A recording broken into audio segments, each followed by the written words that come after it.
Assembly instructions, NAKTO Ranger. Tools included: screwdriver, Phillips and slotted 2-in-1, double open-end wrench 13 and 15 mm, Allen wrench 3, 4, and 5 mm. Tools needed: scissor and a bike pump. Let's start assembling your NAKTO Ranger e-bike. Step 1. Unpack the e-bike.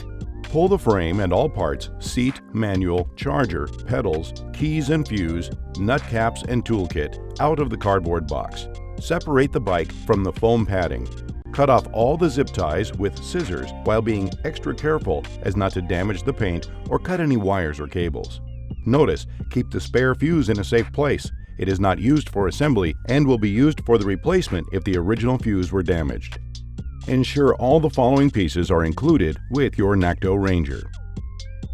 Now, stand the bike upright.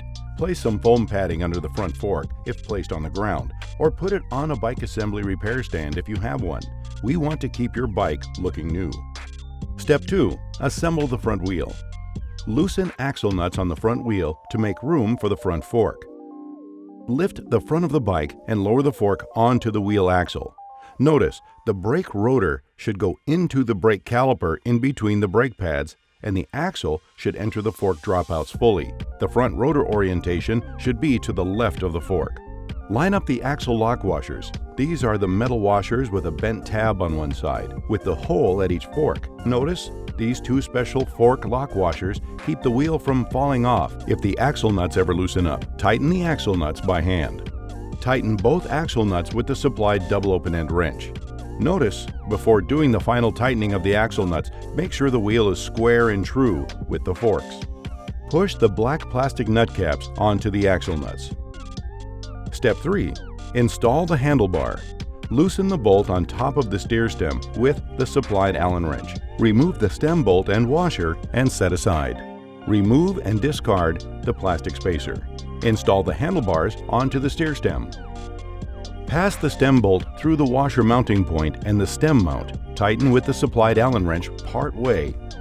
Align the stem so the handlebar is perpendicular to the front wheel. Use the Allen wrench to tighten the stem clamp bolts evenly, a half turn at a time, alternating between the two bolts.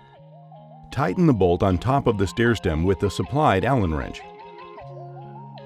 Now perform a twist test. Brace the front wheel between your legs. Switch hands so the opposite hands are pushing and pulling with about 20 pounds of force. Make sure the handlebar and front wheel are still properly aligned. Repeat the twist test, pulling and pushing with opposite hands. Step 4. Install the LCD display. Loosen the bolts on the LCD display clamp with the supplied Allen wrench and set aside. Remove the spacer. Clamp the LCD display onto the handlebar and align it with the stem. Notice the stem will go in between the two LCD display clamps. Tilt the LCD display to the optimal position and tighten the bolts. Step 5. Adjust the front brake system. Notice, the adjustment of the front brake system is not so easy. The following steps are only a general guide to assist in the adjustment of the front brake system.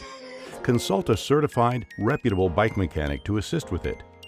The end goal is a caliper that is parallel to the rotor with an even gap 2 to 3 millimeters on each side and an adequate lever feel.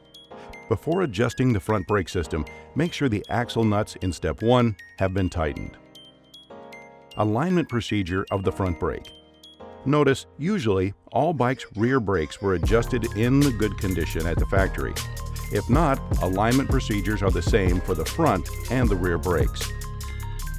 The end goal here is to keep 2 to 3 millimeters clearance on either side of the disc brake rotor, so that the pads do not rub on the rotor when they are not applied. On the front disc brake caliper, there are 2 bolts mounting it to the front fork. Loosen the mounting bolts until the caliper body is able to freely move side to side. Then squeeze the brake lever. This centers the caliper body over the rotor. While holding the lever, tighten the bolts. Release the brake lever, spin the wheel, and check for pad rub. If there is no rubbing, the pads are aligned. Secure the mounting bolts to full torque and your work is complete. If the pads are still rubbing, we need to do some fine-tuning. Loosen one bolt at a time and adjust until there is a gap on either side of the rotor. Once the pads are not rubbing, fully secure each mounting bolt and the process is complete.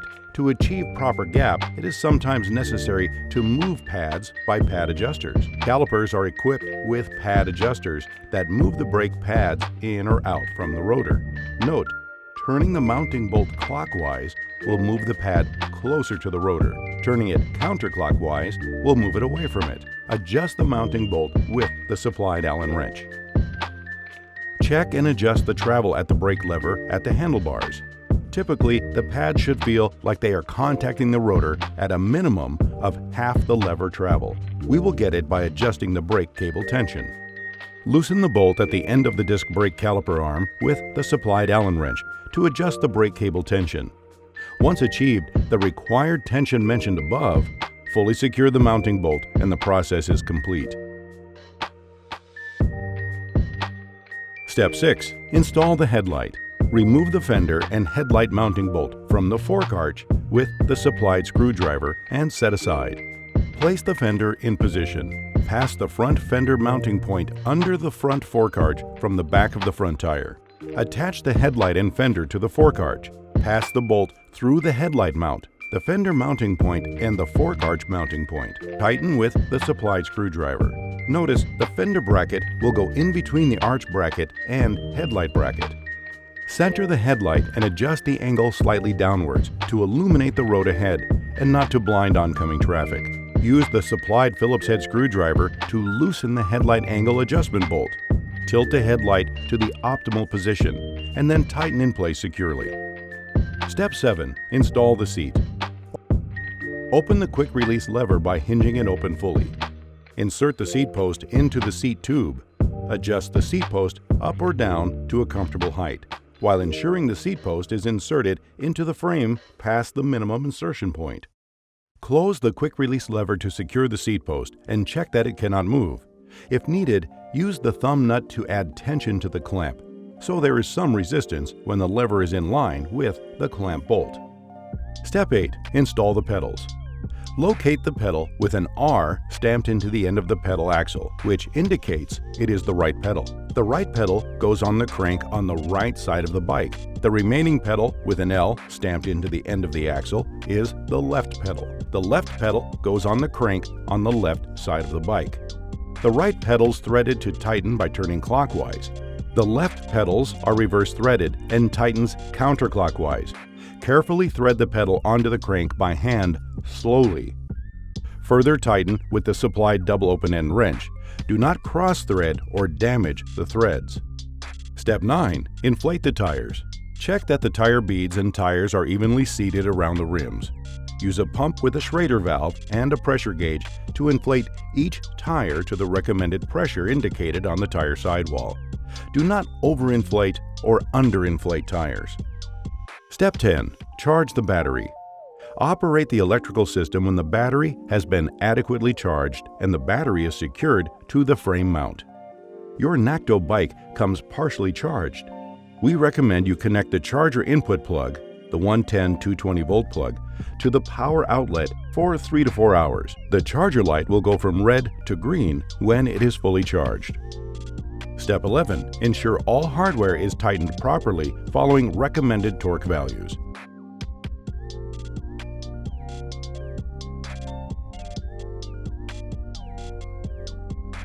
Step 12. Register the warranty card with us ASAP. Notice, keep proof of purchase in a safe place. Keep packing and the box for at least 2 weeks from the date of purchase, as we do not provide a box for returns if needed. Have fun and be safe.